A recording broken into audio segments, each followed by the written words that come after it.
अतुल सुभाष उम्र 34 साल, समीर मेहंदी रत्ता उम्र 45 साल, राहुल उम्र 28 साल। क्या आप जानते हैं कि इन तीनों में क्या कॉमन है?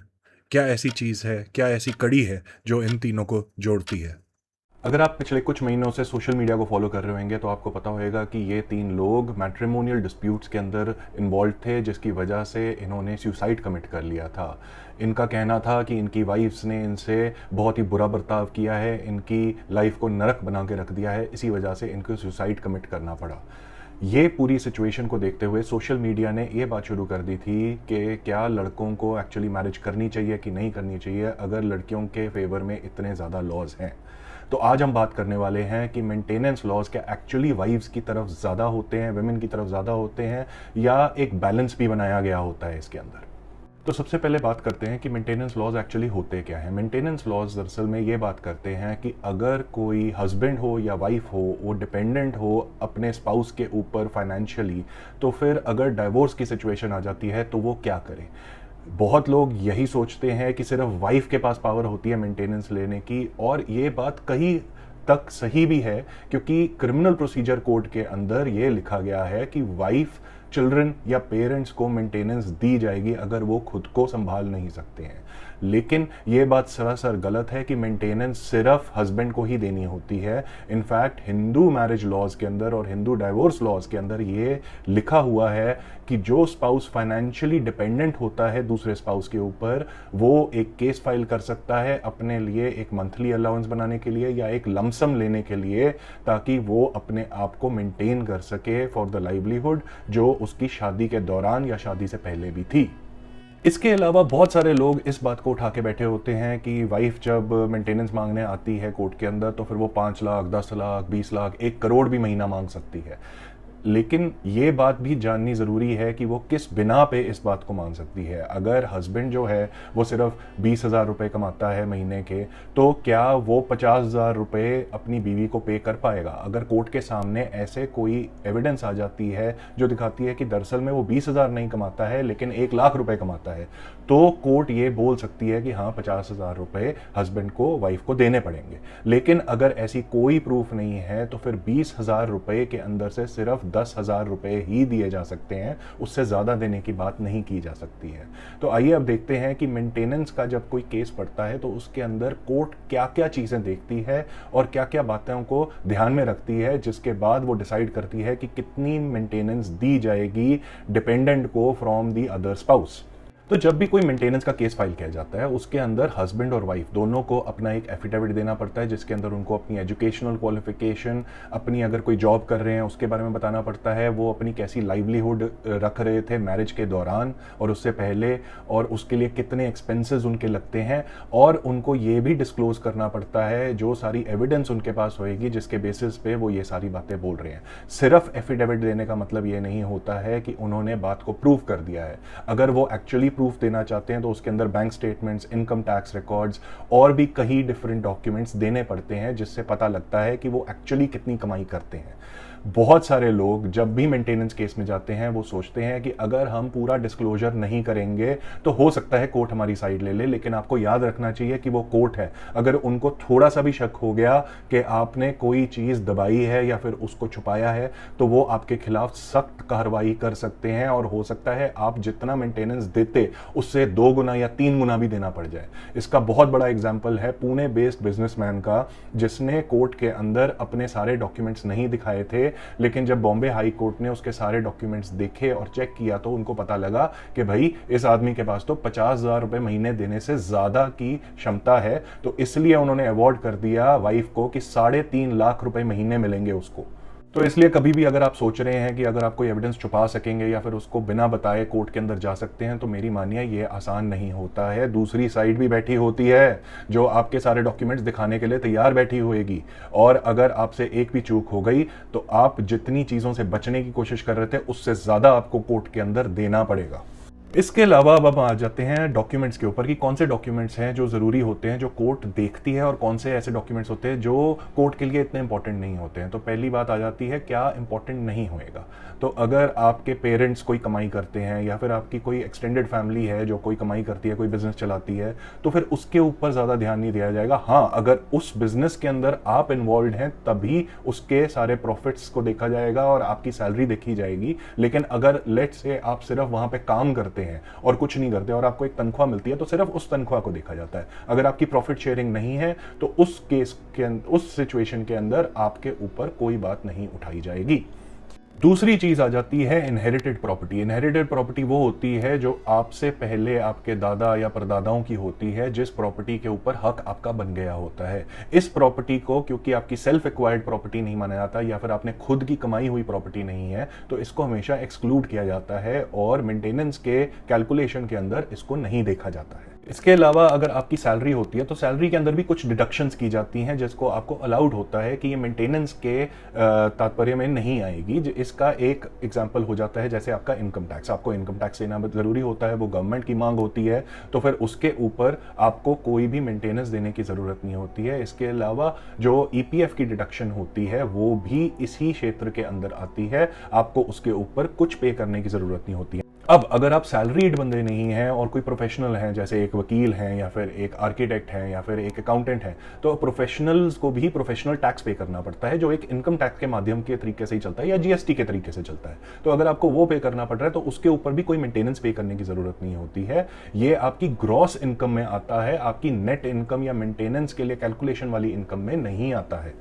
अब काफी लोग इस बात को सोचते हैं कि अगर ये सारी चीजें एक्सक्लूड हो रही हैं तो और भी बहुत सारी चीजें एक्सक्लूड होंगी, जैसे ईएमआई की पेमेंट करते हैं या फिर बिजनेस के एक्सपेंसेस जो लगाए जाते हैं, बिजनेस में री इन्वेस्ट किया जाता है, या फिर ये भी हो सकता है कि आपके ऊपर और भी सिचुएशंस होंगी जिसके अंदर आपको पेमेंट्स करनी पड़ती हैं और वो इंक्लूड ना किए जाएं। उनकी अगर आप स्टेटमेंट्स दिखाएंगे तो उनको इंक्लूड नहीं किया जाएगा। लेकिन ये बात गलत है। कोर्ट इन चीजों को मानती है कि ये आपके वॉलंटरी पेमेंट्स होती हैं, ये आप अगर पे ना करना चाहें तो भी रुक सकते हैं। जैसे काफी लोग इस तरह के होते हैं, कोई बिजनेसमैन होते हैं, वो सोचते हैं कि हम 1 करोड़ रुपए साल का कमा रहे हैं, लेकिन जब डिवोर्स की बात आती है तो फिर वो क्या करते हैं, वो 1 करोड़ से अपने आप को 10 लाख के ऊपर ले आते हैं और बाकी सारी पेमेंट री इन्वेस्ट करनी शुरू कर देते हैं। तो फिर क्या उस सिचुएशन में होता है कि कोर्ट्स उनके सारे डॉक्यूमेंट्स को चेक करती हैं, उनकी प्रीवियस अकाउंट स्टेटमेंट्स को चेक करती हैं, इनकम टैक्स को चेक करती हैं, उनकी लाइफस्टाइल को चेक करती हैं। और जब उनकी लाइफस्टाइल ये दिखा रही होती है कि नहीं, वो 10 लाख रुपए के अंदर ये लाइफस्टाइल नहीं रख सकते हैं, तो फिर उस सिचुएशन के अंदर उनकी एक्चुअल मांग की जाती है कि कितनी मेंटेनेंस वो एक्चुअली पे कर सकते हैं। अगर वो सिचुएशन आ जाती है तो फिर वो और भी बुरे फंसते हैं। तो इस काम के अंदर मत पड़े, मेरी बात मानिए, अपने सारे डॉक्यूमेंट्स ढंग से दिखाएं, तो फिर हो सकता है कि कोर्ट आपकी साइड लेके 50% देने की बजाय हो सकता है उससे कम ही दे। अब एक मेरे क्लाइंट होते थे, उन्होंने एक महान चतुराई दिखाने की कोशिश की। वो अपनी सैलरी जो है उसके ऊपर एक मैंडेटरी प्रोविडेंट फंड पे करते थे जो 12% का होता है, जो गवर्नमेंट मांग करती है। जब उनकी डिवोर्स की बारी आई तो उन्होंने सोचा कि मैं अपने आप को बचाने की कोशिश करता हूं और वॉलंटरीली अपना पूरे का पूरा पैसा प्रोविडेंट फंड के अंदर देना शुरू कर देता हूं। इससे कोर्ट को यह लगेगा कि प्रोविडेंट फंड के अंदर इतना अमाउंट दिया जा रहा है तो प्रोविडेंट फंड तो एक्सक्लूडेड है, तो फिर मेरे को कुछ पे करने की जरूरत ही नहीं पड़ेगी। लेकिन कोर्ट ने यही बात पकड़ ली कि वो वॉलंटरीली पे कर रहे हैं। जैसे मैंने कहा, वॉलंटरी जो चीजें होती हैं उसके अंदर कोर्ट और ज्यादा ध्यान से देखती है और लोगों को इस बात से डरना चाहिए कि अगर आप वॉलंटरी किस चीज को, चैरिटी को पे कर रहे हैं या फिर वॉलंटरीली किसी और चीज के लिए पे कर रहे हैं, तो फिर वो भी मेंटेनेंस अमाउंट के अंदर कैलकुलेट किया जाएगा और आपका मेंटेनेंस फिर अगर 20,000 रुपए बनना था और आपकी लेट से 50,000 रुपए की क्षमता है पे करने की, तो वो आपको 50,000 रुपए पे करने के लिए बोलेंगे, 20,000 रुपए पे नहीं रुकेंगे। इसके अलावा कोर्ट ये भी देखती है कि आपके ऊपर और कितने डिपेंडेंट्स हैं। लेट्स से आपके पेरेंट्स कमाते नहीं हैं और उनको भी अपने महीने के एक्सपेंसेस चलाने होते हैं, या आपके बच्चे हैं तो फिर उनको भी तो कोई एक्सपेंसेस पे करने होते होंगे। तो इन सब चीज़ों को भी ध्यान रखते हुए मेंटेनेंस को कैलकुलेट किया जाता है। अगर आपके पेरेंट्स आपके ऊपर कंप्लीटली डिपेंडेंट हैं तो जितना अमाउंट आप उनको महीने का पे कर रहे हैं उसको शायद अलग भी रखा जा सकता है कोर्ट के अंदर। इसके अलावा अगर आपके बच्चों के एक्सपेंसेस आप पे कर रहे हैं और बच्चे आपके साथ ही रह रहे हैं तो फिर वो भी एक्सपेंसेस कम किए जाएंगे। सिर्फ वाइफ की मेंटेनेंस के लिए ही पैसे जो बनते हैं वो डिडक्शंस के बाद ही चेक किए जाएंगे। जब मैं इस वीडियो की तैयारी कर रहा था तो मैंने देखा था कि बहुत सारे लोग सोशल मीडिया के ऊपर या यूट्यूब के ऊपर भी बात कर रहे हैं कि अगर हम एक ट्रस्ट बना लेंगे या फिर एक प्री नप्चुअल्स एग्रीमेंट कर लेंगे तो फिर उसके अंदर ये सिचुएशन बदल जाती है और आप अपना पूरे का पूरा पैसा बता सकते हैं। लेकिन मेरी मानिए ये इतना आसान काम नहीं होता।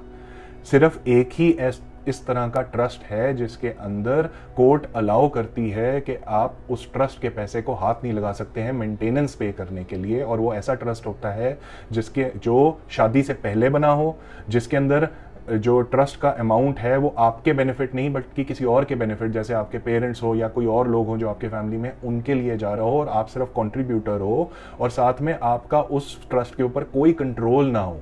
तो अगर आप ऐसा ट्रस्ट बना रहे हैं शादी के बाद या फिर डिवोर्स की जब बातें शुरू हुई हैं उस टाइम पे, तो वो कोर्ट उस ट्रस्ट के अंदर भी देख सकती है और उसके अमाउंट को भी मेंटेनेंस के अंदर ऐड कर सकती है। तो इसलिए बच के रहिए।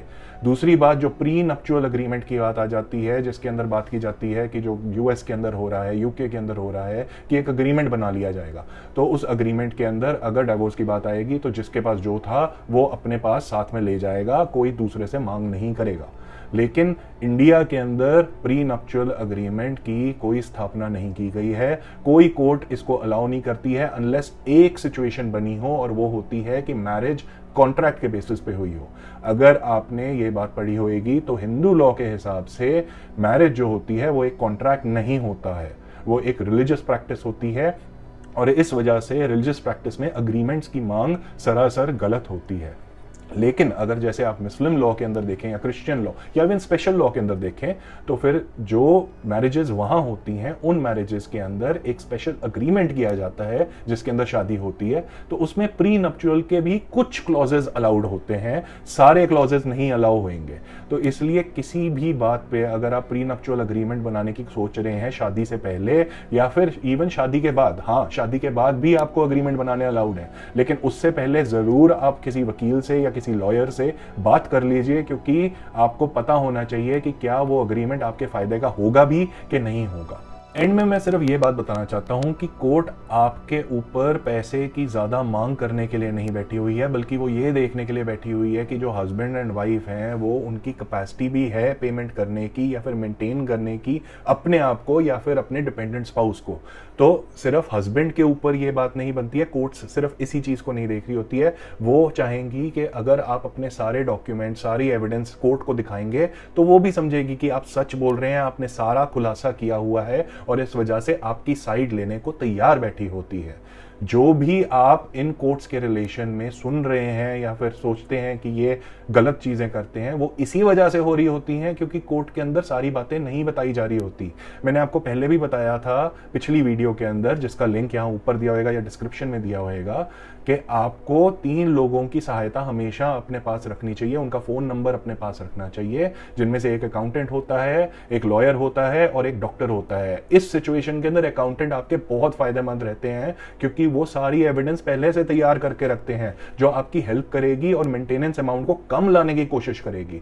तो प्लीज आगे से ध्यान रखिए, अगर कभी आपकी ऐसी कोई सिचुएशन आती है या आपकी फैमिली में किसी की मेंटेनेंस देने की सिचुएशन आती है तो उसको जरूर ये वीडियो दिखाइए ताकि वो भी सतर्क रहें और तैयार रहें मेंटेनेंस के केस को कैसे हैंडल करना है। उम्मीद है कि ये वीडियो ने आपकी हेल्प की है। अब मैं आपसे इजाजत लेता हूं।